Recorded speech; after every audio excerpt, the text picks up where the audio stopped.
तो नीरज भाई पटेल लखनऊ में योगी के बंगले के विधानसभा के कुछ किलोमीटर दूर बैठ के जब पूछता है योगी जवाब दो, डर नहीं लगता? जब तक औकात है, क्षमता है, तब तक झुकूंगा नहीं। तो बड़ा एक सपना सा था यार, किसी बड़े से मीडिया चैनल में जाके नौकरी करेंगे, एंकर रिपोर्टर बन जाएंगे हैं। और मतलब मैं भड़ुआ शब्द से अपना वीडियो नहीं चलवाना चाहता। फलाने ने सवाल भी है, फलाने ने फलाने को भड़ुआ कह दिया, उस रात ऐसा क्या हुआ, जानिए वो उसको उठा ले गया, अमित शाह ने संसद भंग कर दी, यूपी कर दिया, हाँ यूपी की ये गिर जाएगी, उसने उसके मुंह में, मतलब क्या शब्द भी मुंह से लेना ठीक नहीं समझता। तो बहुजन मीडिया की जिम्मेदारी को आप कैसे देखते हैं? कि पत्रकार का पहला काम ये है कि सरकार जो बताए वो विज्ञापन है, सरकार जो छुपाए वो पत्रकारिता है। ये हमको पढ़ाया गया है, ये पढ़ाया गया है, और उसी संस्थान में बाकियों को भी पढ़ाया गया है। बाकी को पढ़ाया गया, वो क्या कर रहे हैं? हम आपको ये बात समझ में आई। तो बहुत सारे जो मेरी टीम के लोग होते थे वो जाके उनके पैर छूते थे। हम न्यूज़ की मीटिंग हो रही है रोज, Exactly. स्टोरी आइडियाज लेके, और वो पैर छू के शुरू कर रहे हैं मीटिंग। संपादक जी आते थे, किसी बड़े होटल में मीटिंग होती थी, उस मीटिंग में संपादक जी ऐसे पैर करके बैठ जाते थे। सारे रिपोर्टर्स वहां जब निकलते थे सब चरण पखारते हुए, केवल एक शख्स ऐसा था, नीरज पटेल। ये कॉन्फिडेंस तब आता है जब अपने काम में बहुत माहिर हो, एकदम कि सहमत, आपको मास्टर बनना एकदम है। सहमत। संपादक केबिन से बाहर निकले, उसने कहा संपादक जी मेरी बॉडी लैंग्वेज, लेकिन ये वाला रिपोर्टर कि एक तो तुम पिछड़ी जाति के। इस स्ट्रेस को, चुनौती को, सिरदर्द को, भसड़ को, पता नहीं यूपी की भाषा में क्या कहते हैं, उसको कैसे झेलते हुए नीरज जो है हमेशा मुस्कुराता रहता है? कि अभी तक ये रंगबाजी मेंटेन है कि जाओ साला नहीं तुम्हारे तेल लगाएंगे और हम समाज का काम कर लेंगे। लेकिन अगर किसी पत्रकार के, जिसको हम कह देते हैं, समाज के लोगों सुन लीजिए, जिनको हम लोग कह देते हैं कि यार 500 रुपये में बिक गया ये पत्रकार, जिसकी गाड़ी में पेट्रोल नहीं होगा, डीजल नहीं होगा, क्या करेगा वो? कोठियाँ देख करके खुश हो, और पत्रकार साला 20,000 की घड़ी पहन ले, उसमें आप ढूंढने लगते हो कि कहाँ से फंडिंग हो रही है। बहुत सुना दिल्ली से पुलिस ने नोटिस भेजा है, कहीं पे साजिशकर्ता भी बना दिया गया था आपको। मुझसे कहा मेरे आईओ ने, आपको पता नहीं है कि आप कैसे लोगों से लड़ रहे हैं? तो मैंने कहा कि मुझे पता है, मेरे खिलाफ कुछ करेंगे तो मेरे सब्सक्राइबर बढ़ जाएंगे। आपदा में अवसर ढूंढ मैंने लिया। कहा मुझे पता है कि मैं इतने बड़े लोगों से लड़ रहा हूँ। एक्टिविज्म और जर्नलिज्म, हाँ, ये दोनों मिक्स हो जाते हैं। फर्क है। इससे कैसे बचें? बिल्कुल सहमत हूँ। ये सवाल गलत व्यक्ति से पूछ रहे हैं आप, क्योंकि मैं खुद मिक्स हो गया हूँ, इसलिए पूछ रहा हूँ। खुद मिक्स हो गया हूँ। जय भीम दोस्तों, मैं हूं सुमित चौहान और द न्यूज़ बीट की इस खास मुलाकात सीरीज़ में आपका बहुत बहुत स्वागत है। खास मुलाकात में हम आपको ऐसी शख्सियतों से रूबरू कराते हैं जो इस देश को रहने लायक बनाने के लिए काम करते हैं। खासकर बहुजन मीडिया के कुछ ऐसे योद्धा जो वंचित तबके की आवाज़ को उठाने के लिए अपनी ज़िंदगी को दांव पर लगाकर भी काम कर रहे हैं। तमाम मुश्किलों चुनौतियों के बावजूद वो काम कर रहे हैं और अम्बेडकरवादी पत्रकारिता के क्षेत्र में बेहद खास पहचान बना रहे हैं। आप फ्रेम में देखकर समझ चुके होंगे, मेरे साथ हैं नीरज भाई पटेल जो कि मिशन जनमत नाम की पत्रिका के संपादक हैं। नेशनल जनमत, जिसको नाम से आप जानते हैं, यूट्यूब चैनल है, वेबसाइट है, और एक जाना पहचाना नाम है जिन्हें बहुत पहचान की ज़रूरत नहीं है। तो हम आगे भूमिका बनाने से पहले सीधा यहीं से आपकी शुरुआत करते हैं। बहुत बहुत स्वागत है चैनल पे। शुक्रिया। ये बताइए, लखनऊ में बैठे हैं, योगी के गढ़ में बैठे हैं, यहाँ काम करना, मैं इस वीडियो में आपसे बहुत सारे सवाल करने वाला हूँ। मैंने बहुत सारी चीज़ें सोची हैं कि अपने लोगों को पता चले कि हम लोग किन हालातों में काम कर रहे हैं, और बहुजन मीडिया के सामने बहुत सारे चैलेंजेस हैं। तो नीरज भाई पटेल लखनऊ में योगी के बंगले के विधानसभा के कुछ किलोमीटर दूर बैठ के जब पूछता है योगी जवाब दो, डर नहीं लगता? देखिए, ये बात कहना कि डर नहीं लगता, ये अतिशयोक्ति टाइप की होगी। लगता है, लेकिन उससे ज़्यादा अपनी जिम्मेदारियों का एहसास होता है। वो जिम्मेदारियों का एहसास होता है, पत्रकारिता आईएमसी से आपने भी की, मैंने भी की, बहुत सारे अन्य लोगों ने की।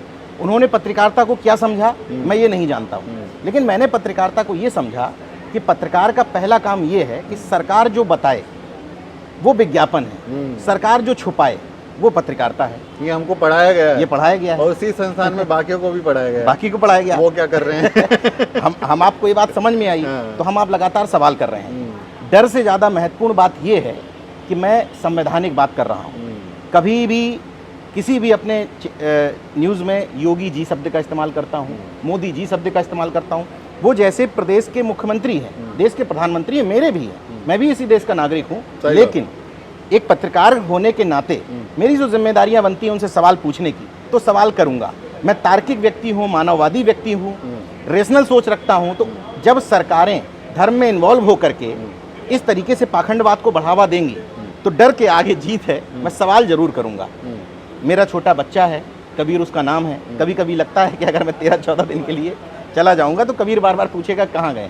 उससे भी बड़ी बात ये है कि मुझे जो बात समझ में आ गई है वो मैं शांत नहीं बैठ सकता। मैं सवाल भी करूंगा, लोगों के सामने उनकी दुख दर्द तकलीफें देख करके मुंह सिल करके नहीं बैठ सकता केवल डर की वजह से। जर्नलिज्म में हम लोग जब आईएमसी में, क्योंकि आप भी वहीं से पढ़े, मैं भी वहीं से पढ़ा हूँ, तो बड़ा एक सपना सा था यार, किसी बड़े से मीडिया चैनल में जाके नौकरी करेंगे, एंकर रिपोर्टर बन जाएंगे हैं, और मतलब कुछ जर्नलिज्म में अपना करियर भी बनाएंगे और अपने लोगों के लिए आवाज़ भी उठाएंगे। ये भी ख्याल था दिमाग में।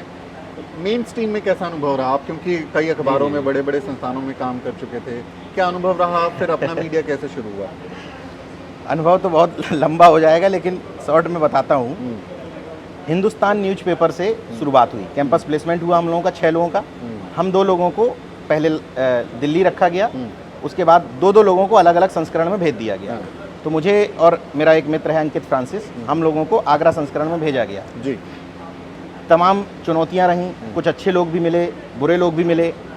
सबसे महत्वपूर्ण बात जो मैं कहना चाहता हूँ, बहुत सारे मेरे साथी कहेंगे कि अगर नीरज पटेल ये कहें कि मैं पिछड़े जाति से आता हूँ इसलिए इनके साथ तकलीफ हुई, तो मेरे साथ खुद साहू व्यक्ति काम कर रहा था, डीएनई हमारे मौर्या भी थे, कुछ यादव लोग, मुस्लिम लोग, एससी लोग, सब तरह के लोग काम कर रहे थे। संख्या भले ही कम थी लेकिन काम कर रहे थे। तो फिर हिंदुस्तान के बाद अमर उजाला, नीरज पटेल को ही तकलीफ क्यों हुई और नीरज पटेल से ही संपादकों को तकलीफ क्यों हुई? उसका एक जवाब है, जब तक आप उनके सिस्टम में इन्वॉल्व रहते हैं, वो जिस तरह का नीरज पटेल सोच करके आपको ले रहे हैं कि यार पिछड़ी जाति का व्यक्ति है, दब के रहेगा, बॉडी लैंग्वेज ढीली टाइप की रहेगी, तो उनको तकलीफ नहीं है। लेकिन मीटिंग में पैर पे पैर चढ़ा के बैठने वाला नीरज पटेल, पिछड़े वर्गों की समस्याओं के लिए सवाल पूछने वाला नीरज पटेल, खबर लाए हैं अगले दिन पेपर में क्यों नहीं लगी ये पूछने वाला नीरज पटेल, ये वाला नहीं चलेगा। मतलब आपके सत्ता को चुनौती देने वाला, चाहे वो संपादक की सत्ता हो, डीएनई की सत्ता हो, एनई की सत्ता हो, इसको चुनौती देने वाला नीरज पटेल नहीं चलेगा। एक छोटे से उदाहरण से आपको बताता हूँ। हिंदुस्तान में मेरा विवाद हुआ, शशि शेखर जी प्रधान संपादक थे, मैंने मेल डाला, मैं उनके पास पहुंचा।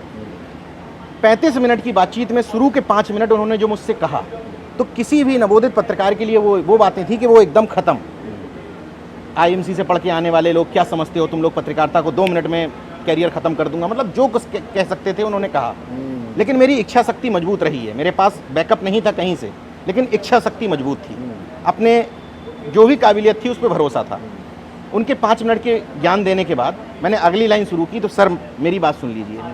तो बोले कि आपको समझ में नहीं आया। मैंने कहा सर माफ़ी चाहता हूँ, लेकिन मैं अपनी समस्या लेकर के आया हूँ, आपने मुझे नहीं बुलाया। बहरहाल उन्होंने घड़ी देखते हुए मुझे समय दिया 6 मिनट का, लेकिन बाद में वो मिनट पहुँचे 35 मिनट तक। उन्होंने मेरी बात सुनी, उनको ये बात समझ में आई, मुझे भी बात ये समझ में आई कि संपादक अपनी मर्जी से कुछ नहीं कर रहे हैं। ये ऊपर से जो कहा जा रहा है, मैं भी ये सोच करके आया था कि शशि शेखर जी का कितना नाम था। आगरा में बताया जाता था कि डीएमएसपी बाहर इंतजार करते रहते थे 2-2 घंटे। वो वाली पत्रकारिता में सोच के आया था जिसका अपना रसूख होता था, जिसका अपना दबदबा होता था, भ्रष्ट लोग जिसका नाम सुन करके कांप जाते थे। लेकिन अब ये वाली पत्रकारिता, आपको 10,000 के शूज दे देंगे, मैनेज हो जाइए। आपको टोरेंट कंपनी जो वहाँ पे काम कर रही थी, बिजली वाली कंपनी, आपको 25,000 की घड़ी दे देगी, उसमें आप मैनेज हो जाइए। मैं उस सिस्टम में बहुत एडजस्ट नहीं कर पा रहा था, लेकिन ये सोच रहा था कि सिस्टम ऐसा ही है, इसमें धीरे धीरे कम करके हमको काम करना है। बहरहाल वहाँ से विवाद हुए, उन पे नहीं जाना चाहता। अमर उजाला पहुँच गया। अमर उजाला में कहा गया कि आपकी रंगबाजी की स्टाइल है जो रिपोर्टिंग की, किसी दबते नहीं है, हमें वो पसंद है। मतलब दबंग थे, थोड़े बोल सकते थे। दबंग इस शब्दों में कह सकते हैं कि पहली चीज़, किसी की हिम्मत नहीं थी कि मेरी जेब में कोई लिफाफा डाले। अच्छा। मैं किसी प्रेस कॉन्फ्रेंस में जाऊं, किसी मीडिया प्रभारी की ये हिम्मत नहीं थी कि खाने की तरफ इशारा करके कहे कि नीरज भाई इधर खाना लगा हुआ है। अगर उसने खाने की तरफ इशारा कर दिया तो मैं उसकी खबर रिपोर्ट नहीं करूंगा। प्लस कोई मेरे संस्थान के संपादक या मालिक का नाम नहीं ले सकता मेरे सामने कि मैं उनको जानता हूँ। उनको जानते हो तो उन्हीं से खबर करवा लो। मेरा अपना तरीका था, युवा था, थोड़ा सा एग्रेशन था। तो ये देख सुन करके अमर उजाला में मुझे ले लिया गया। 8-9 महीने बाद वही समस्याएं वहाँ होने लगी। एक दिन मैं खबर लिख रहा था, तो जब संपादक जी से मेरी कुछ बहस हुई तो कोई हमें बताने वाला तो था नहीं, ना हमारे फील्ड से, ना हमारे समाज से, ना हमारे वर्ग से कोई ऐसा व्यक्ति जो आपको ट्रीट करे। दिलीप मंडल जी ले दे के थे, उन्हीं से जो कुछ था पूछ लो आप। मैं अपने कमरे पे आके सोचने लगा कि यार नेचर में अपने कुछ बदलाव लाना चाहिए। ये तमाम लोग यार बैकवर्ड एससी के काम कर रहे हैं, माइनॉरिटी के काम कर रहे हैं, इनको तकलीफ क्यों नहीं है। उसी दिन शाम को मैं एक खबर लिख रहा था, उस समय परिवहन मंत्री थे, उन्हीं की बाइट भी ले रहा था, वर्जन ले रहा था। संपादक केबिन से निकले, मेरे बगल में एक मेरा मित्र बैठता था, साहू जी, उसने इशारा किया, नीरज भाई संपादक जी। मैंने कहा यार देख रहे हो यार वर्जन ले रहा हूँ। तब तक संपादक जी करीब आ गए, उसने कहा नीरज भाई संपादक जी।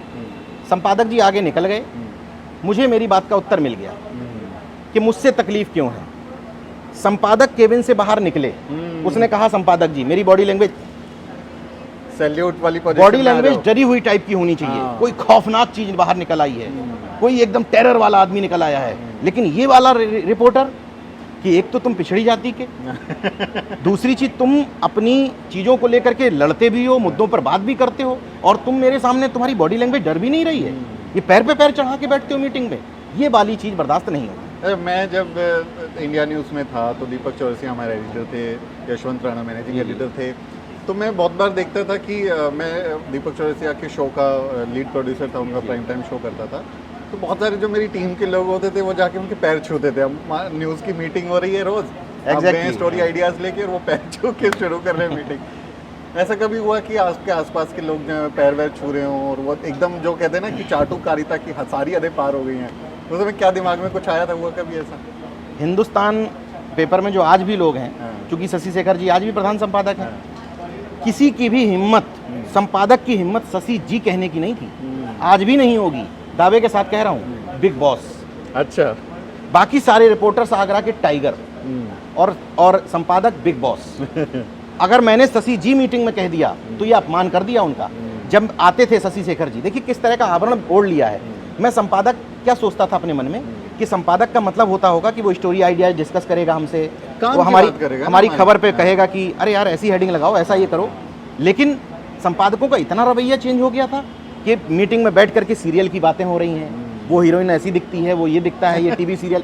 फैक्ट बता रहा हूँ आपको। ये बात ध्यान से सुन लीजिए कि जिस मीडिया को आप अखबार मान के उसको पढ़ते हैं, जो टीवी देख के आप एक राय बनाते हैं कि बहुत समझदार वहाँ लोग भरे हुए हैं, अंदर की बात सुन लीजिए। तो फैक्ट बता रहा हूँ, इस तरह की चीज़ें होती थी।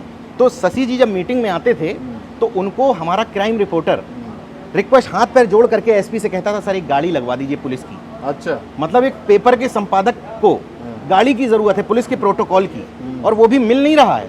उसके क्राइम रिपोर्टर को जिम्मेदारी दी जाती थी कि शशि शेखर जी को आना है तो तुम गाड़ी मैनेज करो, तब तुम क्राइम रिपोर्टर पर रह पाओगे। तो वो गाड़ी मैनेज करता था, संपादक जी आते थे, किसी बड़े होटल में मीटिंग होती थी, उस मीटिंग में संपादक जी ऐसे पैर करके बैठ जाते थे।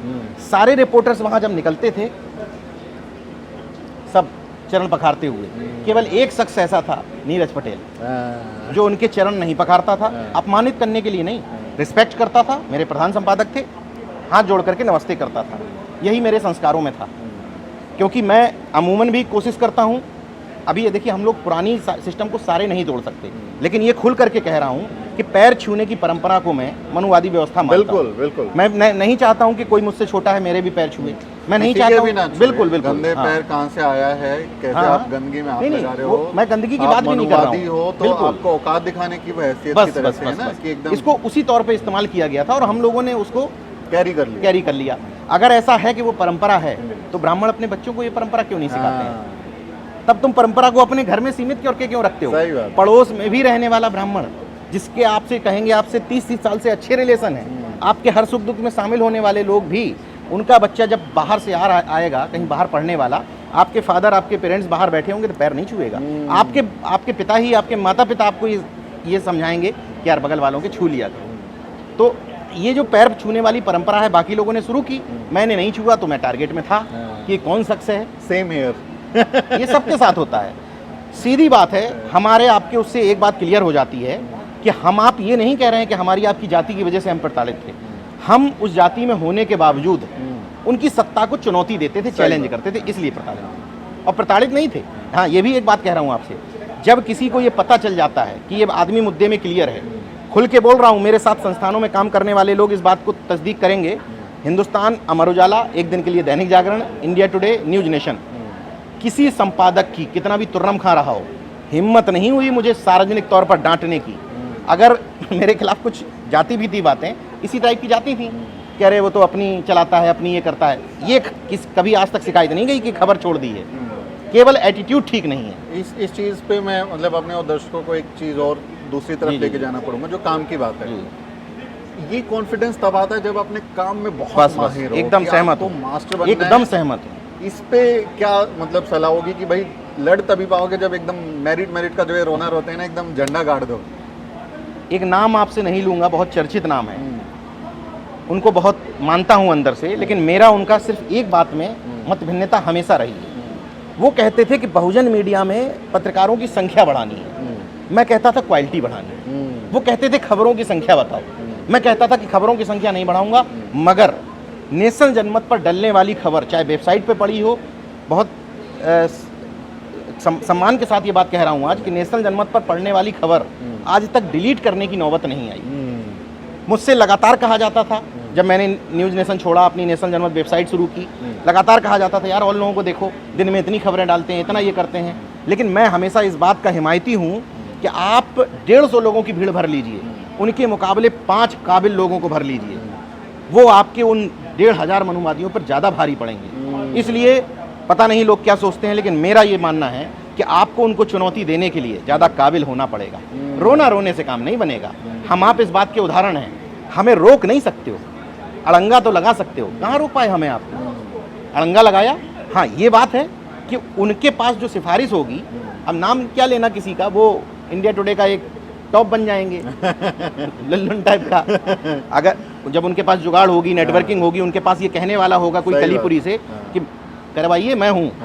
हमारे पास वो लोग नहीं थे, लेकिन हमें रोक नहीं पाए। अड़ंगा लगा दिया आपने, लोग नहीं गए। इसलिए आपकी बात से 101% एग्री करता हूँ कि हमारे अंदर काबिलियत होनी चाहिए, हमारे अंदर तर्क शक्ति होनी चाहिए, उनकी बातों का जवाब देने की क्षमता होनी चाहिए। केवल रोना पीटने से काम नहीं बनने वाला। जो मीडिया में खासकर जो दलित बैकग्राउंड से होते हैं, उन पे जातिगत भेदभाव भी होता है। कई उदाहरण भी आए हैं, मैंने बहुत बार झेला है। वो एक सामान्य तौर पर समझ है कि जाति के आधार पर भेदभाव होता है। पिछड़े वर्ग से आने वाले व्यक्ति के साथ मीडिया में कैसा व्यवहार होता है? ये मैंने जवाब पहले ही दे दिया। आप एससी हैं, ओबीसी हैं, माइनॉरिटी हैं, कुछ भी हैं, अगर आप उनकी सत्ता को चुनौती नहीं दे रहे तो आपसे उनको कतई तकलीफ नहीं। सीधा सिस्टम राजनीति वाला मीडिया में लागू है और जुडिशरी में लागू है। अगर आप उनके सिस्टम के पूरी तरीके से मुर्दा गुलाम हैं, उनको कोई तकलीफ नहीं है। जैसे मैं एग्जाम्पल देता हूँ, मैं इनपुट में था और अपने जब शिफ्ट होती थी तो अपनी शिफ्ट का इंचार्ज भी रहता था। न्यूज़ नेशन के दौरान की बात कर रहा हूँ। किसी रिपोर्टर ने अगर भेजा कि मेरी विधानसभा में इतने परसेंट ये जाति, इतने परसेंट ये जाति, इतने परसेंट ये जाति, आप आंख मूंद करके उसको आगे बढ़ा देंगे तो उनको तकलीफ नहीं है। आप अगर रिपोर्टर से ये पूछ लेंगे, और रिपोर्टर मान लो उपाध्याय जी हुए, सिंह जी है, या हम कह रहे पटेल भी हुए, उनसे भी अगर आपने पूछ दिया कि यार तुम्हें कैसे पता कि तुम्हारे यहाँ ब्राह्मण इतने हैं, तो वो कंप्लेंट पहुंचेगी। अगर आप ये पूछ दो कि तुम्हें कैसे पता यार तुम्हारे यहाँ मौर्य नहीं है, तुम्हारे यहाँ खटीक नहीं रहते हैं, तुम्हारे यहाँ वाल्मीकि नहीं रहते हैं, कैसे पता यार तुमको, तो उनको अगर चुनौती नहीं दोगे तो आपको, हाँ चुनौती नहीं दोगे तो इसका मतलब ये नहीं है कि आप अगर प्रिंट में या इलेक्ट्रॉनिक में काम कर रहे हैं और रिपोर्टिंग कर रहे हैं तो आपको महत्वपूर्ण बीट दे दी जाएंगी। महत्वपूर्ण बीट नहीं दी जाएंगी, रखा जाएगा चरणों में ही, बशर्ते आप चरणों में रहने पर ठीक ठाक महसूस करते हो। मतलब इतना बस अंतर है, इतना बस अंतर। हाँ, इतना अंतर। तो ये अपना मेन स्ट्रीम का अनुभव लेके फिर खुद का मीडिया नेशनल जनमत शुरू किया, और बहुत हम इसमें खुशी जाहिर करते हैं कि जितने भी बहुजन मीडिया संस्थान है उसमें खास पहचान है नेशनल जनमत की। इसकी यात्रा को कैसे देखते हैं, क्या चैलेंजेस हैं, और आज के दौर में पत्रकारिता करना, खासकर जिस वैचारिकी के साथ आप खड़े हैं, उसमें क्या चुनौती है? एक बात रह गई, केवल मीडिया जो जिसको हम लोग मेन स्ट्रीम कह देते हैं, मनु स्ट्रीम है, मनु स्ट्रीम है या वो कॉर्पोरेट मीडिया है, सही बात है। सीधे कॉर्पोरेट मीडिया है, उसको मेन स्ट्रीम नहीं कहना है। मेन स्ट्रीम हम आप हैं जो जनता की बात करते हैं, जनों सरकारों की बात करते हैं। एक महत्वपूर्ण बात है, केवल ओबीसी एससी माइनॉरिटी होने से ही दिक्कत नहीं होती है। दिक्कत होती है कि आप सत्ता को चुनौती देते हैं, संस्थान की सत्ता को नहीं। उनका काम है, जो ये मीडिया है, कॉर्पोरेट मीडिया, इनका काम है कि ये सत्ता से तालमेल मिला के चलेंगे तो उनको भारी भारी विज्ञापन मिलेंगे। लेकिन जब आप अपनी शिफ्ट में इस बात पे सवाल उठा देंगे कि ये वाली खबर क्यों नहीं चल रही है, ये क्यों नहीं छप पा रहा है, ये भ्रष्टाचार क्यों नहीं हो पा रहा। इससे भी तकलीफ है। इससे भी मेन चीज़ हम लोग वहाँ भी तकलीफ पैदा करते हैं। एक बात और कह रहा हूँ कि अगर इन चीज़ों पर कोई सवर्ण भी कर देगा तो उससे भी उनको तकलीफ हो जाएगी। हमारे बनिस्बत कम होगी लेकिन हो जाएगी, तो उसको मैनेज कर लेंगे, वो हाँ समझा देंगे। हाँ, अंतर इतना है कि वो मैनेज हो जाएगा, हम आप जल्दी मैनेज नहीं होंगे। अब बात आती है अपने संस्थान शुरू करने की। किसी भी संस्थान में मैं रहा, इसको इस तौर पे भी जज किया जा सकता है कि पता नहीं मेरा नेचर ठीक ना हो सकता है। सारे संस्थानों में मेरे ऊपर एक आरोप लगा, खुले तौर पे चुनौती दे रहा हूँ, कोई नहीं कह पाया कि आपको काम नहीं आता, कोई नहीं कह पाया मुझसे कि आपने पैसे ले लिए खबर के लिए, कोई नहीं कह पाया कि आप भ्रष्ट व्यक्ति हैं, आपने किसी का खाना खा लिया। एक आरोप, हर जगह एक आरोप, एटीट्यूड ठीक नहीं। और मैं लगातार ये कहता था जीवन में यही है जो कुछ है, जन्म से मिला है, इसको पालना है मुझे। और मेरे मीडिया, इस कॉर्पोरेट मीडिया को छोड़ने के पीछे एक ही वजह थी कि इस एटीट्यूड को पालना चाहता था। इस एटीट्यूड को पालना बहुत कठिन है, बहुत कठिन है। इस एटीट्यूड को पालने के लिए चुनौतियां झेलनी पड़ती हैं। सबसे बड़ी बात, अपने परिवार में सबसे पहले आपको चुनौती पेश करनी पड़ती है। सबसे पहले परिवार, नाते रिश्तेदार, घर परिवार। सोचिए 2017 में के लास्ट में जब मैंने डिसीजन किया कि अब न्यूज़ नेशन में नहीं रहना है, उसी समय शादी मेरी तय होने वाली थी। तो अमूमन लोग शादी के समय कोई बड़ी नौकरी पकड़ते हैं, उसी तरह का हमारा समाज है। तो फिर और जब हम बैकवर्ड में हो, बैकवर्ड और एससी में हो, तब हमको नौकरी करना बहुत ज़रूरी है। सवर्ण व्यक्ति को ये समझ में आता है कि लड़के में क्या टैलेंट है। बैकवर्ड एससी को आज भी शादियों के लिए टैलेंट से ज़्यादा इस बात पे वो होता है कि सरकारी नौकरी कर रहा है कि नहीं। चपरासी भले ही हो, प्राइमरी का मास्टर भले ही हो, लेकिन उनको पसंद वही है। अब मैंने घर में आके बताया, मेरी शादी की बात चल रही थी कि पिताजी मैं नौकरी छोड़ रहा हूँ, नौकरी वाली है कॉर्पोरेट वाली, बाकी अपना संस्थान शुरू करेंगे। पिताजी बोले यार अजीब आदमी हो, लोग शादी के समय नौकरी पकड़ते हैं तुम छोड़ रहे हो, और तुम छोड़ रहे हो। लड़की के फादर, मतलब मेरी वाइफ के फादर घर पे आए, मैंने उनको बताया कि नौकरी में नहीं हूँ, शादी करना तो ये सोच समझ के करना। पिताजी बहुत नाराज़ हुए। माता जी मैंने कहा अरे वो अजीब टाइप का है, पता नहीं जब से दिल्ली गया तब तक किसी ने करवा दिया उसको, कुछ मंत्र फंत्र उसके ऊपर पढ़ दिए। हाँ, जब तक हम गुलाम थे, धागा बांधते थे, कथा में बैठते थे, इनकी सत्ता को चुनौती नहीं देते थे, तब तक बढ़िया लड़के थे। अमूमन घर वालों की नज़र में कौन सा लड़का बढ़िया है? घर के सिस्टम के हिसाब से चले, किसी को चुनौती ना दे,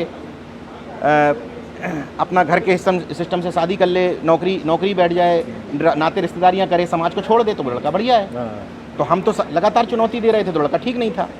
फिर कैसे कैसे उनके घर वालों को समझा लिया किसी तरीके से। दिन में शादी की मैंने, रात में शादी नहीं करनी थी। अच्छा। आतिशबाजी नहीं करवानी थी, घोड़े पे नहीं बैठना था, ब्राह्मण की सिस्टम से शादी नहीं करनी थी। अच्छा। बहुत विरोध हुआ, बहुत विरोध हुआ। लास्ट तक शादी के दिन तक जूझा रहा, लगा रहा, लेकिन मना लिया। शादी के कार्ड पे सूंड नहीं छपवानी थी। पिताजी ने कहा कि अपने लोगों के लिए अलग कार्ड छपवा लो, हमारे लिए अलग छपवा लो। हमने कहा नहीं। अच्छा। जब हमें कोई सूंड वाला देने आता है तो हमसे पूछता है हमारा सूंड में भरोसा है कि नहीं? नहीं पूछता। हम उससे क्यों पूछने जाए कि तुम्हारा बाबा साहब में या ज्योतिबा फुले में भरोसा है कि नहीं? जिस पे हमारा है हम उसको देंगे, जिसका उस पर वो हमको कार्ड देता है। बहुत चीज़ें हुई, खैर छोड़ दी नौकरी। एक आध हमारे जो ब्यूरोक्रेट्स में संपर्क थे, घमंड हमें बहुत था, अरे मैंने इतने लोगों के काम कराए हैं। कभी सेल्स टैक्स वाले ने पकड़ लिया, कभी किसी ने पकड़ लिया, कि कोई अपने रिपोर्टर को बोल दिया। मेरे पास ताकत हमेशा रही, बिना काम के लोगों से मिलता रहा। अच्छा। सामाजिक पूंजी मैंने जीवन में बहुत कमाई। संघ में एक शब्द होता है संघ आयु, मतलब आपने संघ में कितने साल गुजारे हैं। तो मेरी उम्र हमेशा कम रही, लेकिन मेरी समाज आयु ठीक ठाक रही। समाज में मैंने बहुत समय दिया, तो वही एक कॉन्फिडेंस था। लेकिन जब आपने नौकरी छोड़ी, न्यूज़ नेशनल जनमत वेबसाइट शुरू करी, मेरे साथ सोबरन एक काम करता था, सोबरन कबीर। कभी आप उससे पूछिएगा कि मेरे जैसा व्यक्ति जो रात में 12-12 बजे घर में घुस रहा है, सुबह निकल जाने वाला व्यक्ति, 10-10 दिन अपने फ्लैट से नीचे नहीं उतरता था। वहीं उसने छोले कुलचे ला के दे दिए, वहीं खा लिया, फिर बैठ गए। रात में 3 बजे नींद खुली तो फिर खबर डालने लगे। क्यों? चुनौती किससे थी? समाज से नहीं थी, घर से चुनौती थी। अगर फादर को अपने बता देता कि मैं इतना स्ट्रगल कर रहा हूँ, तो कहते यार तुम बीएड किए हुए हो, टीचर बन जाओ। भाई घर वालों के लिए इस्टेब्लिशमेंट आज भी नहीं हो सकता है संतुष्ट हो मुझसे, नहीं होंगे संतुष्ट। मेरी माँ भी आज भी कहती है नहीं हो सकते। हमारे आपके लिए सबसे पहली चुनौती हमारे घर से है। ये अंतर है और अन्य लोगों का काम करने में और हमारे काम करने में। हमें हर दिन ये प्रूव करना पड़ता है कि अब हम ठीक स्थिति में हैं। हमारे आपके सिस्टम से जो लोग लाभ प्राप्त करते हैं, बहुत सारे लोग, ऐसा नहीं है कि हम लोग सामान्य प्रोटोकॉल में जीते हैं। किसी भी शहर में अगर हम जाते हैं तो वहाँ कोई व्यक्ति हमारी फ्री में रुकने की व्यवस्था कराता है, खाने की व्यवस्था कराता है, क्या एक्स्ट्रा इनकम नहीं है? हमारी मदर का इलाज पीजीआई में पूरे कॉन्फिडेंस के साथ होता है, डॉक्टर कहते हैं इनको वेट नहीं कराना है, क्या ये एक्स्ट्रा प्रिविलेज नहीं है? ये इसी समाज के काम करने से मिला है। खैर, वेबसाइट शुरू करी, लगातार 1.5-2 साल संघर्ष झेला, मेरा पूरा पैसा था सैलरी का, पीएफ का, सब खत्म हो गया। कुछ लोगों ने बीच बीच में सहयोग किया, नाम किसी का बहुत बताना ठीक नहीं है, लेकिन सहयोग किया लोगों ने। ये भी यहाँ तक भी सहयोग किया गया कि चलो आप एक लड़का रखे हो, उसको 15,000 सैलरी देते हो, 10,000 हम दे देंगे, 5,000 आप जुगाड़ कर लिया करो। फिर कैसे कैसे कुछ लोग संपर्क में आए, उन्होंने कहा कि हम लोग सपोर्ट करेंगे। वेबसाइट से तो कुछ ज़्यादा पैसा आ नहीं पाता है। सही बात। फिर शादी भी हो गई, यूट्यूब चैनल शुरू किया नेशनल जनमत नाम से। यूट्यूब जब शुरू किया तो धीरे धीरे स्लो आगे बढ़े, क्योंकि मेरा प्रोसेस जो है वो स्लो है लेकिन सॉलिड है। मतलब मैं भड़ुआ शब्द से अपना वीडियो नहीं चलवाना चाहता। इसमें फलाने ने सवाल भी है आगे हाँ, पूछूंगा। फलाने ने फलाने को भड़ुआ कह दिया, उस रात ऐसा क्या हुआ, जानिए वो उसको उठा ले गया, अमित शाह ने संसद भंग कर दी, नंगा कर दिया। हाँ, यूपी की ये गिर जाएगी, उसने उसके मुंह में, मतलब क्या शब्द भी मुंह से लेना ठीक नहीं समझता। इस तरह की पत्रकारिता का मैं हिमायती नहीं रहा हूँ। इस तरह की में चैलेंजेज आते हैं, प्लस हमेशा मुझको बताया गया कि अपनी जाति के नेताओं पर सवाल नहीं उठाने हैं। अच्छा। अगर आप बहुजन धंधे में सफल होना चाहते हैं तो यादव पे सवाल ना उठाइए, जाटों पे सवाल ना उठाइए, और अपनी जाति पे ना उठाइए। 3 चीज़ें आपको, और हाँ, माइनॉरिटी पे तो कतई मत उठाइए। मोदी योगी के विरोध में माइनॉरिटी आपकी चैनल देखते हैं, तो आपको मुंह उठा करके सिर्फ मोदी योगी को गाली देनी है। आपको इस बात पे सवाल नहीं उठाना कि जब बहन जी थी बहुत अच्छा काम किया, उनके अच्छे कामों को हम लोग अप्रिशिएट करते हैं, लेकिन आपको सवाल नहीं उठाना है कि अगर उस समय अम्बेडकरवाद आगे बढ़ रहा था तो वो अम्बेडकरवाद खटीक में क्यों नहीं पहुंचा, पासियों में क्यों नहीं पहुंचा, वाल्मीकि में क्यों नहीं पहुंचा, मेहतर बसोर में क्यों नहीं पहुंचा, धोबियों में क्यों नहीं पहुंचा। जब आप ये सवाल उठा देंगे तो आप बुरे हैं। फिर आपका जो सहयोग करने आ रहा है आपके घर पे, RSS के एजेंट हो, हाँ तो आरएसएस के एजेंट हो, हाँ आप अखिलेश पे सवाल उठा देंगे तो आप कांग्रेस के एजेंट हो, अपनी जाति के एजेंट हो, मतलब किसी का भी कहा जाएगा। और एक बात का ख्याल रखना है, अपने ही बहुजन मीडिया के साथियों ने मेरे घर घर आके मुझे 10 बार कहा, नीरज भाई अपने लोगों पे सवाल मत उठाइए। तो मैंने कहा अपने की परिभाषा क्या होगी? तो बोले अपने जो समाज के हैं। तो फिर मैंने कहा प्लीज़ मोदी जी पे सवाल मत उठाइए। भले ही वो बाद में ओबीसी हुआ लेकिन ओबीसी है, तो ओबीसी। भले ही वो मुखौटा हुआ लेकिन दलित राष्ट्रपति है, अब आदिवासी राष्ट्रपति है। इन पर वीडियो क्यों बनाते हो? तो अगर एक जगह पर काम से डिसाइड करते हो कि भाई हम लोग वो लोग हैं जो बीपी सिंह की जयंती मनाते हैं, क्या मोदी की मनाएंगे? एक ठाकुर है, एक ओबीसी, एक कहने को ओबीसी है। इसका मतलब हमने वहाँ कर्म पे डिसाइड किया कि राहुल सांकृत्यायन के कर्म अच्छे थे, इसलिए हमने राहुल सिंह, हिमांशु कुमार के कर्म अच्छे हैं, इसलिए हिमांशु कुमार को हम लोग अपना मानते हैं कि आदिवासियों के लिए काम कर रहे हो, समर्थन दे रहे हैं। तो वहाँ कार्य से डिसाइड कर रहे हो, और यहाँ जाति से डिसाइड कर रहे हो। साला मूक बधिर हो गए हैं संसद में, केवल जाति के वोटों की दलाली कर रहे हैं। क्यों नहीं उन पे सवाल उठाएंगे? लेकिन ये कठिन है, क्योंकि उनके पिछलग्गू आपकी जाति के लोग आपको जाति, मेरे जिले के लोगों ने मेरे ऊपर फतवा जारी कर रखा था कि जाति विरोधी है, इनको पटेल समाज के कार्यक्रम में नहीं बुलाना है। अगर ये पानी बंद कर दिया, हाँ, अगर ये इतनी हिम्मत नहीं है, क्योंकि हम लोग अलग टाइप के लोग हैं, शान से जीने वाले लोग। लेकिन ये है कि अगर इन सब चीज़ों को आप चुनौती दे रहे हैं, मेरा अपना मानना है कि जब तक कोई व्यक्ति जाति द्रोही नहीं है, जाति के संगठन, अपनी ही जाति के संगठन आप पे सवाल नहीं उठा रहे हैं, तब तक आप बहुजन का काम नहीं कर रहे हैं, बहुजन एकता के लिए काम नहीं कर रहे हैं। आपकी जाति का व्यक्ति जब ये कहने लगे कि ये जाति द्रोही है, तब समझ लो कि आप ठीक काम कर रहे हैं, ठीक जगह निशाना है। ये क्या चलेगा कि इधर बहुजन मार्केट पे भी कब्जा किए रहे, यहाँ से भी दुकानदारी चलती रहे, और वहाँ चुप चुप करके जाके जाति का भी खेल करते रहे। मैं व्यक्तिगत तौर पे पसंद नहीं करता। पत्रकारिता नहीं करनी, कठिन है, ये भी कह रहा हूँ कि मैं ये देखिए, हाँ एक चीज़ यहाँ पर महत्वपूर्ण है, बहुत ज़्यादा वोकल होने पे ऐसा भी नहीं होता प्रोफेशनली भी, क्योंकि नुकसान हो सकते हैं। बिल्कुल, यही मैं कहने जा रहा था, आपसे बात नहीं करेंगे। बिल्कुल बिल्कुल, ये बात एकदम फैक्ट है आपकी। आपको ये तय करना है कि आपको बहुजन पत्रकारिता का धंधा चलाना है या समाज। मैं कहता हूं कि मैं भी हूं, आप अच्छा काम कर रहे हैं, शंभू भाई अच्छा काम कर रहे हैं, अशोक जी अच्छा काम कर रहे हैं, नवीन भैया अच्छा काम कर रहे हैं, मूक नायक जो अच्छा काम कर रहे हैं, उनमें से मैं भी एक हूं। हर पत्रकार मेरी तरह हो जाएगा तब भी समाज का भला नहीं होगा, लेकिन हर कोई किसी अन्य की तरह हो जाएगा तब भी काम नहीं चलेगा। मैं अन्य लोगों से कहता हूं कि मेरी भी तरह लोग होने चाहिए जो अपने नेताओं को कचोटें, उनसे सवाल करें कि तुमने नाई को टिकट क्यों नहीं दिया। मैं नहीं पूछूंगा तो क्या दूसरा पूछने आएगा? जिन लोगों के हम नाम लेते हैं कि बड़े अच्छे हैं, नाम ले देता हूँ, रवीश कुमार पूछेंगे कभी अखिलेश यादव से कि तुमने विश्वकर्मा को टिकट क्यों नहीं दिया। वो सांप्रदायिकता की बात करेंगे, मोदी योगी के विरोध में बात करेंगे, लेकिन ये बात नहीं करेंगे। ये हमारी आपकी जिम्मेदारी है। रवीश कुमार कभी करेंगे, पुण्य प्रसून वाजपेयी कभी करेंगे, अभिसार शर्मा कभी ये पूछेंगे। ये तीनों लोग कभी इस पे वीडियो बनाएंगे क्या कि पाखंडवाद इतना क्यों फैला रहे हो, मंदिरों में सारे एक जाति के लोग क्यों बैठे हैं, उनका 100% रिजर्वेशन क्यों है। उनकी सीमाएं हैं। देखिए, मोदी योगी को अगर गाली देने की बात सुननी है तो वो ब्राह्मण और ठाकुर भी बहुत अच्छा कर सकते हैं और कर रहे हैं, लेकिन जब मुद्दों पर फोकस करना होगा कि प्रमोशन में रिजर्वेशन क्यों नहीं हुआ, जातिवाद जनगणना क्यों नहीं हो रही है, तब हमारे आप जैसे लोगों को ही इनको खगालना पड़ेगा। तो हमारे जैसे लोगों को, पत्रकारों को, आप जैसे लोगों को, हम लोगों को ये तय करना पड़ेगा कि समाज को हमें दिशा क्या देनी है। अगर देखिए व्यूअर की बात है तो व्यूअर तो कंगना राणावत पे भी बहुत आते हैं, तो कंगना राणावत दिखाइए। मुझे ये पत्रकारिता कभी समझ में नहीं आई। अगर मेरी नज़र में दिवाली मनाना या शिव के लिंग पर दूध चढ़ाना पाखंड है, तो मेरी नज़र में बकरे काटना भी पाखंड है। मैं कभी फिर ईद की मुबारकबाद हरा कुर्ता पहन के नहीं दे सकता। मैं धंधे के लिए ये नहीं कर सकता कि एक वर्ग को खुश करने के लिए। मेरे लिए दोनों पाखंड हैं। हाँ सुमित जी, नुकसान उठाता हूँ इस बात का। जब रगड़ जाता हूँ, रगड़ के फेंक जाता हूँ, लोगों की गालियाँ भी सुनता हूँ, परिवार में ये सब सुनता हूँ, नाते रिश्तेदारी नहीं झेलता, ये नहीं करता, इतना रगड़ने के बाद भी उतना पैसा नहीं आ पाता है, फैक्ट बता रहा हूँ आपको, जितने में बिना भाइयों के सहयोग के मैं चल पाऊँ। ये तो चुनौतियाँ तो हैं। इसलिए जो व्यक्ति इस काम को इस तौर पे ले रहे हैं कि मेरे व्यूज़ ज़्यादा आएंगे तो पैसे आएंगे, उनको गलत नहीं मानता हूँ। अगर मेरे पास भाई ना हो, मेरी सारी रंगबाजी घुसी की घुसी रह जाएगी। आप बताओ, 40-50 हज़ार रुपये, बताना नहीं चाहिए, 40-50 हज़ार रुपये महीने में आएगा, 1 लाख रुपये आपका खर्च होगा। कैसे रंगबाजी से ये बोल पाओगे जो मैं बोल रहा हूँ आज? अब पता नहीं कब तक बोल पाऊंगा। अभी तक तो प्रकृति का शुक्रगुजार हूँ, अपने महापुरुषों का आशीर्वाद है कि अभी तक ये रंगबाजी मेंटेन है कि जाओ साला, नहीं तुम्हारे तेल लगाएंगे और हम समाज का काम कर लेंगे। लेकिन अगर किसी पत्रकार के, जिसको हम कह देते हैं, समाज के लोगों सुन लीजिए, जिनको हम लोग कह देते हैं कि यार 500 रुपये में बिक गया ये पत्रकार, जिसकी गाड़ी में पेट्रोल नहीं होगा, डीजल नहीं होगा, क्या करेगा वो? साला केवल पत्रकार की जिम्मेदारी है कि वो ईमानदारी से काम करे। बाकी ब्यूरोक्रेट्स अरबों रुपए के घर बनवा लें।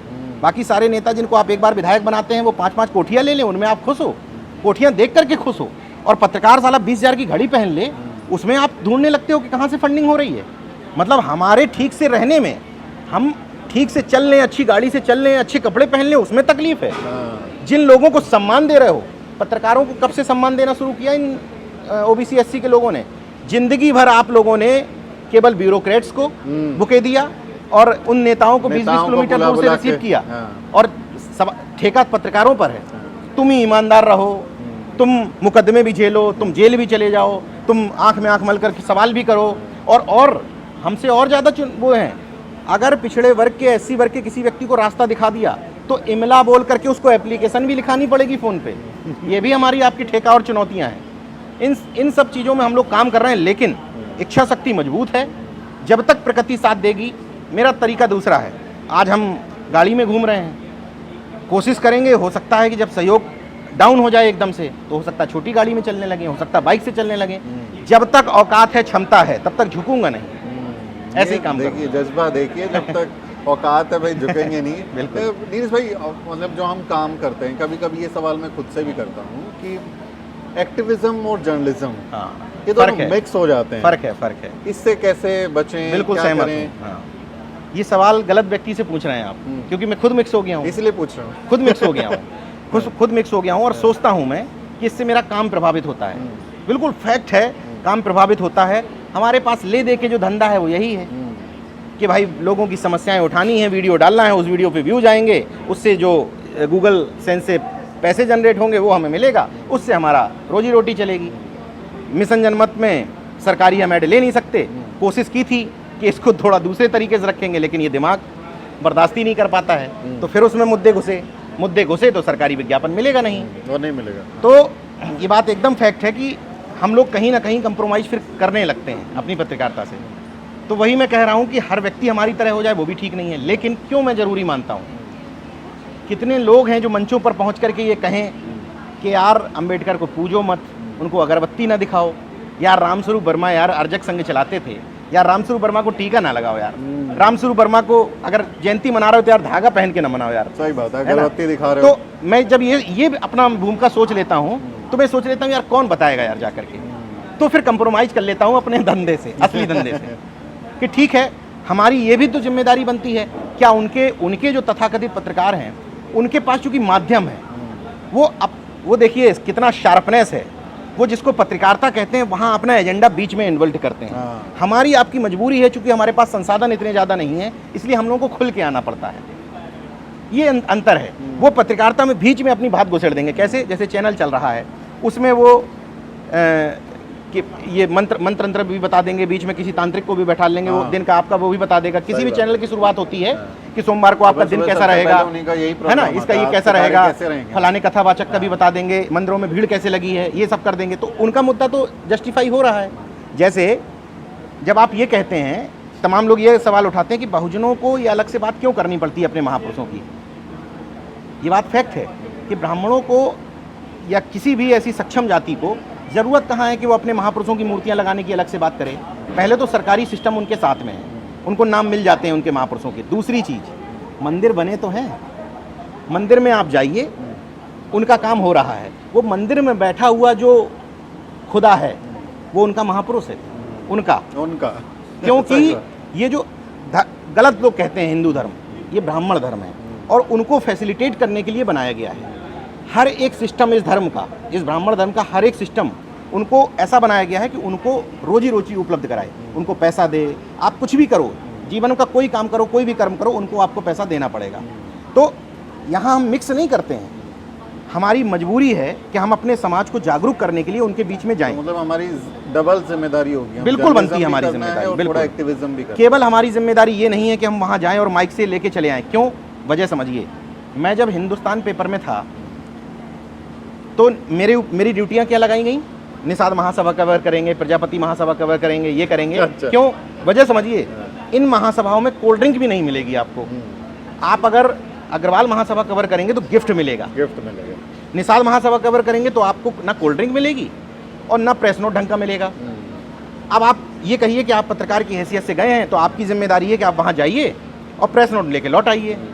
मगर जिम्मेदारी उन लोगों को ट्रेंड भी करना था हमारा। मैं ये पत्रकारिता से गलत जाके नहीं कर रहा था भाई, मैं गया वहाँ पे, पत्रकारिता की मेरी जिम्मेदारी है कि उन्होंने जो मुझे खबर दी मैं लिख दूंगा। सही बात। लेकिन एक समाज का होने के नाते तो जिम्मेदारी थी। अपने पेपर का समय काट करके तो काम नहीं कर रहा था, वहाँ जाके उनको बताना भी था तो कि एकलव्य कौन थे, एकलव्य को तुम्हें क्यों लेना है, उस राम के साथ वाले निषाद राजगुरु को क्यों नहीं लेना है, अपने समाज को कैसे समझाना है। तो निश्चित रूप से हम सब की डबल जिम्मेदारी है और जितनी जिसकी क्षमता है उसको उतनी जिम्मेदारी निभानी चाहिए। बिल्कुल जिम्मेदारी आप निभा रहे हैं और देख रहे हैं कि बहुत जिम्मेदारी, बहुत परेशान तो हो जाता हूँ खैर, लेकिन चैलेंजेस भी मैं देख रहा हूँ। बहुत सुना दिल्ली से पुलिस ने नोटिस भेजा है, कहीं पे साजिशकर्ता भी बना दिया गया था आपको, और देश के सबसे ताकतवर संस्थान ने नोटिस भेजा था। सबसे ताकतवर संस्थान ने, किसी सिपाही से विवेकानंद इंटरनेशनल फाउंडेशन का नाम ले दो, सिपाही से, पुलिस के, वो नहीं समझ पाएगा। किसी डीजीपी से, किसी कमिश्नर ऑफ पुलिस से कह दोगे कि बीआईएफ, विवेकानंद इंटरनेशनल फाउंडेशन, जिसको बनाया ही अजीत डोभाल ने था, देश के सबसे ताकतवर व्यक्ति ने, जो इस समय भाई ताकतवर है, उसको बनाने वाले व्यक्ति ने आपको नोटिस भेजा और उसकी सेक्रेटरी जो गांगुली हैं उन्होंने नोटिस भिजवाया दिल्ली पुलिस से, तो आदमी का हलक सूख जाता था। मुझे 10-10 बार कहा गया, पूरे गर्व के साथ बता रहा हूँ, दिल्ली पुलिस द्वारा कि वीडियो डिलीट कर दीजिए। वीडियो डिलीट नहीं किया मैंने, आज भी है। क्यों? दमदारी पता क्या थी? दिल्ली पुलिस ने जब नोटिस भेजा तो मैंने 11 पेपरों का हवाला देते हुए भेजा। इस पेपर में है, इस पेपर में है, इस पेपर में है, इस मैगजीन में है, इनके हवाले से मैंने रिपोर्ट बनाई है। एक अगर आप इन पेपरों को नोटिस दीजिए, ये सब भारत सरकार के आरएनआई द्वारा मान्यता प्राप्त, सूचना प्रसारण मंत्रालय कह रहा है कि रिकॉग्नाइज्ड समाचार पत्र हैं। इनको नोटिस दे के खबर हटवा लीजिए, मैं अपना वीडियो डिलीट कर लूँगा। मुझसे कहा मेरे आईओ ने, आपको पता नहीं है कि आप कैसे लोगों से लड़ रहे हैं। तो मैंने कहा कि मुझे पता है, मेरे खिलाफ कुछ करेंगे तो मेरे सब्सक्राइबर बढ़ जाएंगे। आपदा में अवसर ढूंढ मैंने कहा मुझे पता है कि मैं इतने बड़े लोगों से लड़ रहा हूँ कि इन मूर्खों को, जिनको पता नहीं है कि बीआईएफ कैसे काम कर रही है और अब संघ कुछ नहीं है। अब बीआईएफ से ही सरकार में कैंपस प्लेसमेंट हुए, अजीत डोभाल हो, नृपेंद्र मिश्रा हो, या एस नाथन गुरुमूर्ति हो, वैद्यनाथन गुरुमूर्ति हो, चाहे बीके सारस्वत हो, जो भी बड़े बड़े पदों पर बैठा हुआ शख्स है, चाहे वो कोई भी पॉलिसी मेकिंग कर रहा हो, विदेश नीति बता रहा हो, चाहे आर्थिक नीति बता रहा हो, चाहे आरबीआई को गवर्न कर रहा हो, हर एक शख्स चाहे रक्षा नीति बना रहा हो, सारा विवेकानंद इंटरनेशनल फाउंडेशन से आया हुआ व्यक्ति है। तो ऐसे व्यक्ति के खिलाफ ऐसा नहीं कि मुझे डर नहीं लगा, जब नोटिस आया तो मेरी हालत खराब हो गई, हालत खराब।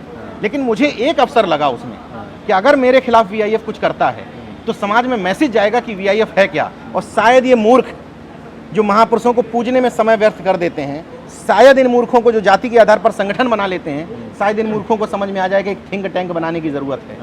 मेरा असली जोर रहता है समाज पर कि थिंक टैंक बनाइए। मेरा असली जोर रहता है कि पत्रकारों, सामाजिक कार्यकर्ताओं, अधिवक्ताओं की फौज तैयार करिए। बहुत दिन हो गए यार नेताओं को पूछते हुए, बहुत दिन हो गए ब्यूरोक्रेट्स को पूछते हुए। अब कम से कम इन 4 लोगों की ताकत, सामाजिक कार्यकर्ता, अधिवक्ता, पत्रकार और लेखक, प्रोफेसर्स, इन लोगों को एकजुट करके देखो आपको फर्क पड़ता है कि नहीं।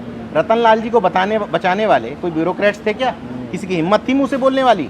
वो अधिवक्ता थे जो गाड़ी घेर के खड़े हो गए। हिम्मत हो तो हाथ लगाओ। सही बात। तो रविकांत जी को यहाँ बचाने वाले कौन लोग थे? वही जुडिशरी की। निश्चित रूप से जुडिशरी को क्या कहना है वो तो खत्म ही है, लेकिन इसके बावजूद भी जो विकल्प है उन्हीं में से चुनना है, उसी संघर्ष करना है। हम पीछे कैसे हट सकते हैं उन संघर्षों से? दिल्ली पुलिस के अलावा यूपी पुलिस भी, यूपी पुलिस से एक आध बार नहीं, कई बार ये इनको तो मैं आभूषण मानता हूँ पत्रकारिता का। जो उस समय मेरे ऊपर आरोप लगते थे, मैं तो अब उनको आभूषण मानने लगा हूँ कि अगर पुलिस आपको समय समय पर वीडियो डिलीट करने के लिए कह रही है, समय समय पर नोटिस दे रही है, आपको थाने पे बुला रही है, तो मैं मानता हूँ कि पत्रकारिता के लिए ये गहना है, एक आभूषण की तरह है। इसका मतलब मैं समाज के काम ठीक से कर रहा हूँ, मुद्दे ठीक से उठा रहा हूँ, इसका मतलब मैं मैनेज्ड नहीं हूँ, इसलिए ये सारे जोखिम उठा रहा हूँ। अब एक और महत्वपूर्ण सवाल है जो कई लोग दूसरे तरीके से देखते हैं कि फिर क्या वजह है कि आपको टच नहीं किया जा रहा है, बड़े बड़े पत्रकारों को टच कर लिया जा रहा है। भाषा में संवैधानिक शब्दों का इस्तेमाल करता हूँ।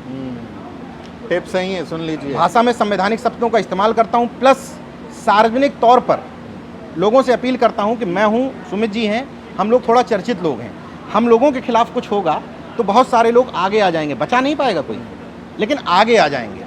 लेकिन वो गांव में लोग जो बैठे हुए हैं उनसे अनुरोध करता हूं कि सोशल मीडिया पर धर्म के खिलाफ कतई मत लिखिए, कोई ज़रूरत नहीं है। सावित्रीबाई फुले ज्ञान की देवी हैं, इतना लिखना पर्याप्त है। सरस्वती हैं कि नहीं ये आपको नहीं लिखना है, इसके लिए हम आप हैं बताने के लिए, क्योंकि हम विथ रेफरेंस बताएंगे। हम ये बताएंगे कि ज्योतिबा फुले ने अपनी गुलामगिरी में क्या शब्दों का इस्तेमाल किया है। विथ रेफरेंस इस्तेमाल करना है। अगर आपके पास रेफरेंसेस नहीं है तो गाँव में बैठ करके आप कोई भिड़ने वाली चीज़ मत करिए, गाली देने जैसे शब्द इस्तेमाल मत करिए। हम आप पार्टी नहीं है। हमारी आपकी जिम्मेदारी मीडिया में बैठ करके ये कहने की नहीं है कि संविधान खतरे में आ गया, सब कुछ खत्म हो गया। ये विपक्ष का काम है। हमारा सिर्फ ये काम है कि हाँ, संवैधानिक चुनौतियां हैं, निजीकरण हो रहा है, हम चीज़ों के माध्यम से बताएं ना कि कैसे कैसे संवैधानिक संस्थान खत्म हो रहे हैं, सीबीआई का इस्तेमाल हो रहा है, लेकिन सब कुछ खत्म हो जाएगा, दुनिया खत्म हो जाएगी, ये सब खत्म, ये हमारा काम है। इस तरह की जनरलाइज बातें करना ये विपक्ष का काम है। तो केवल मेरा अनुरोध इतना है कि बचने के बहुत सारे तरीके ये हैं कि हम संवैधानिक बातों का इस्तेमाल करें, संवैधानिक शब्दों का इस्तेमाल करें, शब्दों की गरिमा बनाए रखें। कुछ भी बोलने से पहले केवल सनसनीखेज बनाने की बजाय उस पर रिसर्च करें। हाल का एक उदाहरण दे देता हूँ। राष्ट्रपति मुर्मू का जब वीडियो बनाया, उनके ऊपर ये पढ़ रहे थे जब, तो मैंने कई जगह क्रॉस चेक किया कि वीडियो पुराना तो नहीं है, किस चैनल ने डाला, इन शब्दों का अर्थ क्या हो सकता है। फिर जब मैंने कहा कि शुद्धिकरण हो रहा है तो क्वेश्चन मार्क लगाया। मैं नहीं कह रहा हूँ कि शुद्धिकरण हो रहा है, ये ट्विटर वाले कह रहे हैं कि शुद्धिकरण हो रहा है, वो मैंने देखा। सवाल उठा रहे, सही बात है, सीधी बात। ये टिप्स भी हैं, ये भी याद कर लीजिए जब लिख रहे हो। लेकिन मैं देखता हूँ कि बहुत सारे बहुजन मीडिया, जैसा आप जिक्र भी कर रहे थे, वो सरवाइव करने के लिए एक क्लिक बेट पे जाना, वो हम सबको समझ में आता है। आपकी मेरी ये समस्या है कि हमारे पास पैसे नहीं होते, ट्रैवल नहीं कर सकते, लोगों को नहीं रख सकते, ऑफिस नहीं बना सकते, उसमें हम फिर बुद्ध के मध्यम मार्ग पे चलते हैं कि कुछ वीडियो ऐसी बना दी जाए जिसपे थोड़ा रेवेन्यू आ जाए। लेकिन कुछ बहुत ज़्यादा बहुजन मीडिया के लोग जो हैं वो एकदम मोबाइल उठा के और माइक लेके निकल पड़े हैं, और फिर एकदम ऐसा कंटेंट आ गया जिसको ना बचाव कर सकते हो, ना उस पे कोई जस्टिफाई कर सकते हो। तो बहुजन मीडिया की जिम्मेदारी को आप कैसे देखते हैं? देखिए, बहुत सारे लोग ये कहेंगे कि आप बताइए, लोग अपने पास कम हैं, तो जो लोग हैं उन्हीं में से, इस तर्क को भी काफ़ी हद तक ठीक मानता हूँ। लेकिन फिर भी लोगों की ये जिम्मेदारी है कि मजाक बनाने के बजाय, इस बहुजन मीडिया शब्द का मजाक बनाने के बजाय इस तौर पर पेश करना चाहिए कि बहुजन मीडिया का मतलब है चैलेंज देने वाले लोग, तर्क वाले लोग, पाखंड अंधविश्वास के खड़े हुए लोग, मानववादी दृष्टिकोण रखने वाले लोग, बहुजन मीडिया का मतलब है कि ये लोग जो बात कह देंगे वो बात कहीं लफाजी नहीं होगी। बहुत सारे लोग हमसे कहते हैं कि यार बीजेपी ने आईटी सेल बना रखा है, अपने लोग को गलत बात अगर कह देते हैं तो क्या दिक्कत है। अब ये उनका तर्क हो सकता है। मैं देखिए इस टाइप का व्यक्ति हूँ, मैं किसी को गलत नहीं कहता हूँ, मैं अपनी सोच बताता हूँ, मैं इससे सहमत नहीं। सही बात। अगर उस तरफ अर्णव गोस्वामी बैठा है तो इस तरफ हम अर्णव गोस्वामी की तरह बर्ताव करने लगे, मैं एग्री नहीं करता। हमारी जिम्मेदारी। हाँ, कुछ लोग एग्री करते हैं। हाँ, दूसरी चुनौती ये भी है कि वो लोग जो बेचारे लेके खड़े हो गए, उनको कोई समझाने वाला नहीं है, तो इसमें थोड़ा सा समाज की जिम्मेदारी बनती है कि केवल भाषण हम लोग अच्छे दे लेते हैं, हम लोग कंटेंट अच्छा दे देते हैं, तारीफ़ें तो बहुत मिलती हैं, किसी भी मंच से हज़ारों लोग फ़ोटो खिंचाने वाले, हज़ारों लोग नीरज भाई हमारे घर पे नाश्ता कर लीजिए, चाय कर लीजिए, सम्मान खूब झोली भर भर के मिल रहा है, झोली भर के।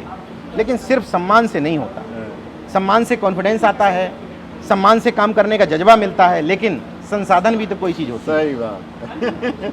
जब मेरे आपके जैसे लोग जो इतने चर्चित हो गए हैं, जिनको कितने लोग जानते हैं, मुझे कितने ब्यूरोक्रेट्स जानते हैं, कितने सम्मान देते हैं, जब मेरे जैसे व्यक्ति के पास ये समस्या है कि मैं यार 1.5 लाख का कैमरा कैसे खरीदूं, यार मैं 1.5 लाख का लैपटॉप कैसे खरीदूं, सोचो उस पत्रकार को जिसको हम आप कह देते हैं कि यार माइक लेके घुसेड़ दिया, कुछ नहीं आ रहा है, क्या करे बताइए। क्या करेगा? कोई ना सहयोग करने वाला, ना कोई पैसे देने वाला। उन्हीं चैनलों को जिनको आप कहते हो कि हमें गाली दे रहे हैं, ये वो मीडिया है, उनको 250-300 रुपये महीने में खर्च करके देखते हो, और हमारे आपके जैसे लोगों को 100 रुपये महीना देने में हालत ख़राब है। फ्री में सब्सक्राइब करना होता, पैसा भी नहीं लगता, फिर भी नहीं करते। हाँ, मतलब 2-3 चीज़ें अब ऐसी आ गई हैं कि आप ज्वाइन करके सहयोग कर सकते हैं। आप उसमें फेसबुक पे आ गया है एक सब्सक्राइबर आ गया है, आ गया है कि आप कई तरह मतलब 59 रुपये लग रहे, कहीं 60 रुपये लग रहे। अब ये भी आप नहीं देना चाहते।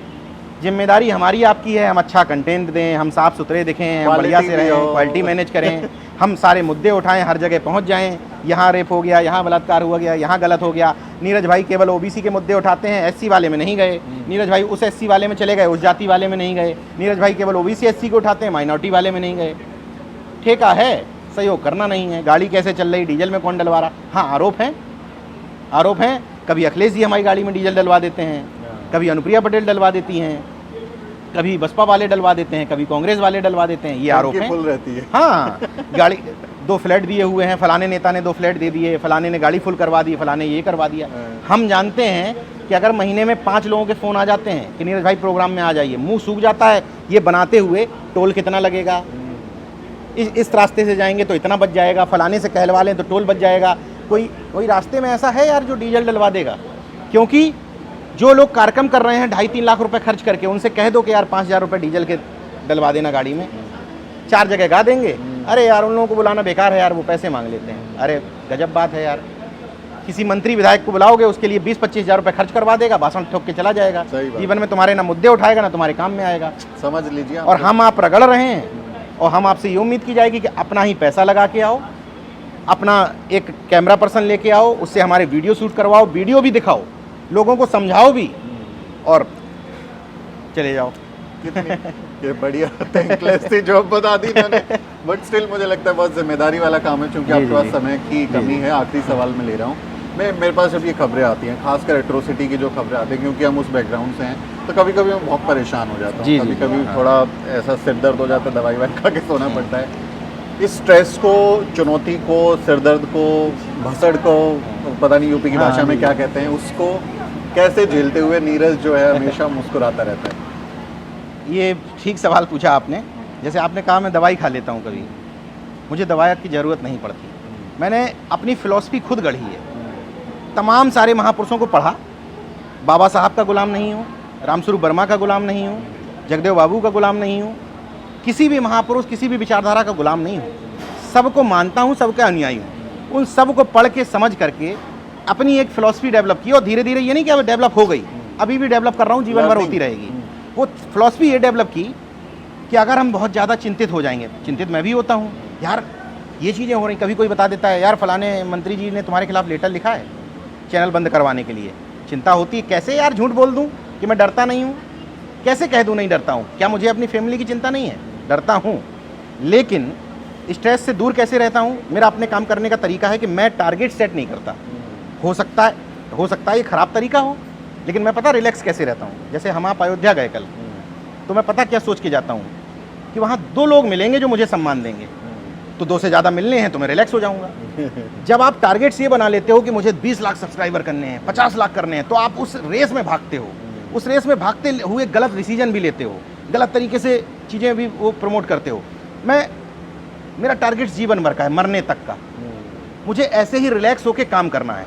मैं ना सत्ता परिवर्तन कर पाऊंगा, किसी का कुछ नहीं बिगाड़ पाऊंगा, कुछ नहीं हिला पाऊंगा। मैं सिर्फ काम करता हूं क्योंकि मैं मुर्दा नहीं हूं, मैं जिंदा हूं। मैं इस बात के लिए काम करता हूं कि तमाम मुर्दाओं की भीड़ में मैं जिंदा हूं। मुझे जो बातें समझ में आ गई, मुझे समझ में आ गया कि ये शिव का लिंग है, इसको कहा भी जा रहा है ये लिंग है, तो मैं इसको नहीं पूछ सकता, मेरी मजबूरी है। मैं विरोधी नहीं हूं किसी का, लेकिन मेरी चेतना विकसित हो गई तो मैं कैसे पूछ लूं उसको। तो जब मैं चिंतित हो जाता हूं, परेशान हो जाता हूं, तो ऐसा नहीं कि टेंशन नहीं होती है, लेकिन फिर मैं ये सोच लेता हूं कि मेरी जो सीमाएं हैं काम करने की, उससे ज़्यादा काम कर रहा हूं। हमारी आपकी जो क्षमताएं हैं, औकात है, हमारे आपके पास जो संसाधन हैं, हम आप उनसे ज़्यादा काम कर रहे हैं, तो इससे ज़्यादा कुछ नहीं कर सकते। फट के 4 नहीं हो सकते। यही सीमाएं हैं, उन सीमाओं में ठोक के बोल रहा हूँ। हम आप एक दिन के अम्बेडकरवादी नहीं हैं। जब अपनी पत्नी के साथ देहरादून घूम रहा होता हूँ, उस समय भी फ़ोन करके कहता हूँ कि मीटिंग रख लो, हम लोग आएंगे तो 20-25 लोगों से मिल लेंगे। यही हम कर सकते हैं ना। तो जो कर सकते हैं उसको बेस्ट तरीके से कर रहे हैं, बिके नहीं हैं, डरे नहीं हैं, झुके नहीं हैं, तो हम रिलैक्स रहते हैं। और सही बात है, जिंदा। एक बात और कह देता हूँ जी, पॉजिटिव रहने के अलावा दूसरा कोई तरीका भी तो नहीं है। हम अगर सकारात्मक न रहें तो क्या करें? सही बात। जो सत्ताएं हैं उनसे लड़ना है, जो चुनौतियां हैं उनसे भिड़ना है। पैसे कम हैं, संसाधन कम है, इन्हीं परिस्थितियों में रह करके इस समाज के लिए काम कर रहे हैं, तो पॉजिटिव रहने के अलावा हमारे आपके पास कोई दूसरा ऑप्शन नहीं है। इसलिए मैं पॉजिटिव रहता हूँ। और बहुत सही बात इन्होंने बोली कि मैं जिंदा हूँ, तो फिर जिंदा नजर आना ज़रूरी है कि आप ये साबित तो करें कि आपकी चेतना जागी हुई है, आप जिंदा हैं। मुझे तो ये बातचीत में बहुत मज़ा आया, बहुत कुछ एक ट्रेनिंग से भी मिली कि हम और बेहतर कैसे काम कर सकते हैं। उम्मीद है आपको भी बातचीत अच्छी लगी होगी। बहुत अच्छा। ये आपके मुंह पे नहीं बोल रहा हूँ, पंकज इस बात के गवाह है, मेरे साथ काम करते हैं, कि जब भी मैं वो होता था तो मैं हमेशा कहता था कि सुमित भाई जैसा व्यक्ति बहुत जल्दी तेज़ी से आगे नहीं बढ़ सकता। मैं उसी नेचर का व्यक्ति हूँ। मैं नहीं चाहता कि मेरा कोई वीडियो रातों रात 20 लाख हो जाए। फैक्ट बता रहा हूँ, मैं नहीं एकदम से चर्चित नहीं होना चाहता। मैं पॉपुलर पॉलिटिक्स का हिस्सा नहीं बनना चाहता। मैं नहीं चाहता कि एक दिन जेल चले जाऊँ, मेरे लिए 10,000 की भीड़ इकट्ठा हो जाए। मैं जेल नहीं जाना चाहता। मैं समाज को धीरे धीरे करके जागरूक करना चाहता हूँ, नए समाज को डेवलप करना चाहता हूँ। हमारे आपके जैसे लोगों के सामने चुनौतियाँ हैं, लेकिन फिर भी कह रहा हूँ सुमित भाई, हम लोग स्लो आगे चलेंगे, लेकिन नीचे नहीं आ सकते। कोई हमारा रास्ता नहीं रोक सकता, अड़ंगा लगा सकता है, लेकिन हम आप सरवाइव करेंगे ही करेंगे। समाज के सामने एक नज़ीर पेश करेंगे कि इस तरीके से नेचर रखते हुए, इतना अक्खड़ होते हुए, इतने अपने सिद्धांतों को बनाए हुए भी लोग तरक्की कर सकते हैं। बिल्कुल। और ये प्रेरणा की तरफ जब हम देखें तो हमें नीरज भाई जैसे लोग नज़र आते हैं, हमारे पुरखे नज़र आते हैं, जो हमसे भी मुश्किल हालातों में काम कर रहे थे और वो कभी डरे नहीं। तो हम तो डरेंगे नहीं और अपना काम करते रहेंगे। नीरज के साथ ये बातचीत आपको कैसी लगी, इस पर आपकी क्या राय है, वो कमेंट में ज़रूर लिखें। और जितने भी द न्यूज़ वीक के दर्शक हैं उनसे अपील है कि आप नेशनल जनमत के यूट्यूब चैनल को ज़रूर सब्सक्राइब करें और हमारे चैनल को भी ज़रूर सब्सक्राइब करें। ये दोनों चैनल के मालिक एक ही हैं। दोनों चैनल मेरी हैं और दोनों चैनल इनकी हैं। और इनफैक्ट जितनी हमारी विचारधारा की चैनल है, हम लोग बड़े दिल के लोग हैं। हम उस चक्कर में नहीं पड़ते इनके ज़्यादा हो जाए, इनके कम हो जाए। हम सब एक दूसरे की ताकत हैं। सबको मिल के देखिए, या हम कहते हैं कि हम में से हो सकता है कोई आपको पसंद ना आए, कोई तो आस पड़ोस का गली मोहल्ले का पत्रकार पसंद होगा, उसी को सपोर्ट कर दो, हम मान लेंगे कि हमारा सपोर्ट। बिल्कुल। और ये प्यार, ये हिम्मत जो है आगे काम करने के लिए हमारा हौसला बढ़ाती रहेगी। फिलहाल इस वीडियो में इतना ही साथियों। मेरा नाम सुमित चौहान है और इस वीडियो स्टोरी में मेरी मदद कर रहे हैं मेरे सहयोगी मोहित। अगले किसी वीडियो में मुलाकात होगी, तब तक आप देखते रहिए द न्यूज़ वीक। जय विज्ञान, जय संविधान।